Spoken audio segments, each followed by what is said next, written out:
guys, I'm Susie. And I'm Isabel. And today we are going to talk about cultural differences between the US and Hungary. And these are just generalizations based on our own experiences, so please don't take offense to any of this. We're just trying to do this. And that's all for now, and let's get into the video. So our first point we would like to discuss are the kitchen things. We use many garlics and onions, and we put paprika on every kind of food. And another thing that I found weird in Hungary when I came was that we have fat on bread around the campfire instead of s'mores. In the kitchen, we don't use prepackaged grated cheese. We do it on our own. Another big difference between America and Hungary is our form of greeting. So in Hungary, we do this thing called the pussy, and basically you kiss the other person on the cheek, and this is done either between a man and a woman or between two women. Two men never do it. And in America, it's normal just to do a handshake or a hug if you really know the person. So this was really weird for me going to Hungary. Another interesting point that we found is that the old generation isn't so acceptable about other cultures. For example, if an old woman sees a Chinese people or a Japanese or a African person on the street, she's so surprised and she thinks badly about him or her, so it's a little bit weird. So there are three ways of talking to a person. One is informal, and there are two formal ways of talking to a person.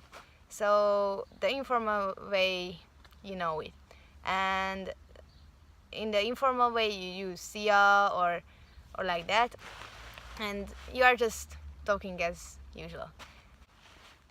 So the first way of formal talking is when you use ön, and the second way of formal talking when you use the verb tetszik.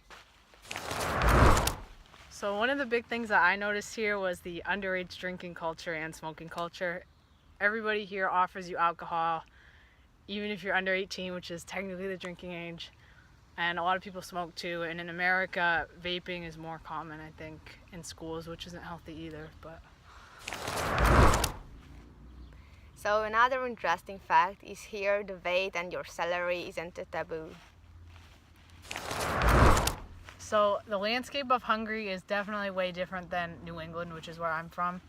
In Hungary, the land is just flat. You could drive for miles and all you see are these just giant hay bales and, no trees anywhere. And in New England, it's very mountainous and there's plenty of trees, and it's definitely different. So here most of the families has 1 or 2 cars, and only the richer families can afford 3 or 4 cars.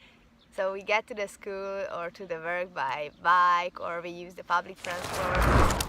So in Hungary there's this thing called celebration clothes, and it's a white shirt, button down, and black pants for the guys and black skirt for the girls.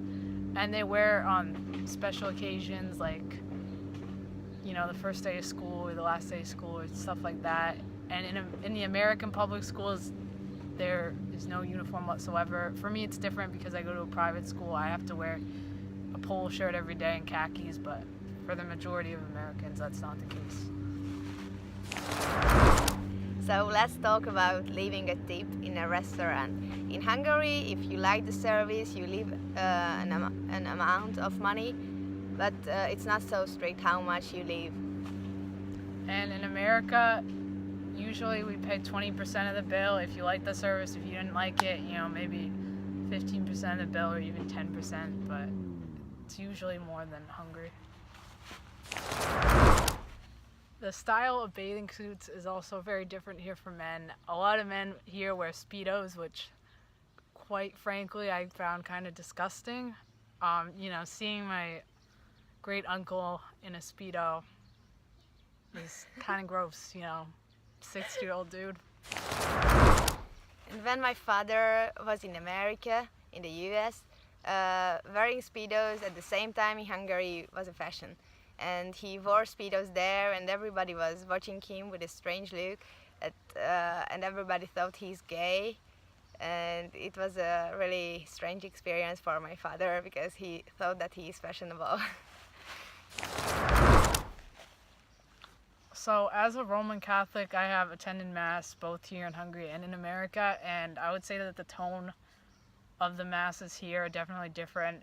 It's way more serious, and people are, the priest is telling you, you're a sinner and everything, and in America, we kind of have more fun with it, I guess. Like, we have guitars playing, and I guess it more caters to the younger crowd. So when you are a guest at somebody's house and the host offers you some food or drink, first you should accept it, and when the second offer comes, you should refuse it, and when the third offer comes, you should accept it. It's not so strict rule here, but it's a really common thing that we do this way of accepting, no accepting, and we just try to show that we are modest, or I don't know, but it's really wired for other cultures.